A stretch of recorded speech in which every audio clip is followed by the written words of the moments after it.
ಸಾಧನೆಯನ್ನು ಮಾಡುವುದಕ್ಕಾಗಿ ಹೋದಾಗ ನಡೆದು ಹೋಗಿರುವಂತಹ ಘಟನೆ, ಸುದೀರ್ಘವಾದಂತಹ ನನ್ನ ತಪ್ಪು ಅನೇಕ ವರ್ಷಗಳ ಪರ್ಯಂತರವಾಗಿ ಸಾಗುತ್ತಾ ಇರುವಾಗ ಕಪಟಿಯು ಕುಹಕಿಯೂ ಆಗಿರುವಂತಹ ಕರಿಯ ನನ್ನ ತನ್ನ ಹಿರಣ್ಯಾಕ್ಷರನ್ನು ಒಂದು ಮುಗಿಸಿದ ಕೇವಲ ಹಂದೆಯಾಗಿ ಹೊಂದ ಎನ್ನುವ ವರ್ತಮಾನ ತಾಯಿಯಿಂದ ಕೇಳಿ ತಿಳಿದೆ.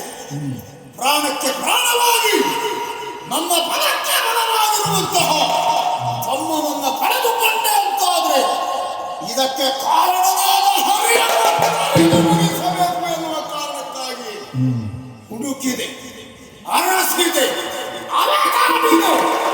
ಎಲ್ಲಿ ಹೋದರೂ ಕಪಟಿಯಾದಂತಹ ಹರಿನನ್ನ ಕಣ್ತಪ್ಪಿಸಿಕೊಂಡ.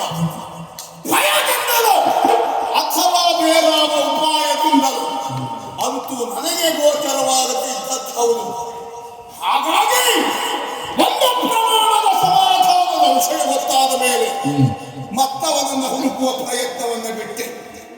ಲೋಕವನ್ನು ಜಯಿಸಬೇಕು ಎನ್ನುವಂತ ನನ್ನ ಕಾಂಕ್ಷೆಯನ್ನು ಈಡೇರಿಸಿಕೊಳ್ಳುವುದರ ಮೂಲಕವಾಗಿ ಚರಾಚರ ಪ್ರಪಂಚವೇ ನನ್ನ ಕಾಲಗುಣದಲ್ಲಿ ಬೀಳುವ ಹಾಗೆ ನನ್ನ ಯೋಗ್ಯತೆಯಿಂದ ಅಸ್ತಿತ್ವದಿಂದಲೇ ತೋರ್ಪಡಿಸಿದ್ದೇನೆ. ಇನ್ನಾನು ಎಲ್ಲವೂ ಈ ಕನಕ ಕಶ್ಯಪುವಿನ ಕೈವಶರಾಗಿದೆ.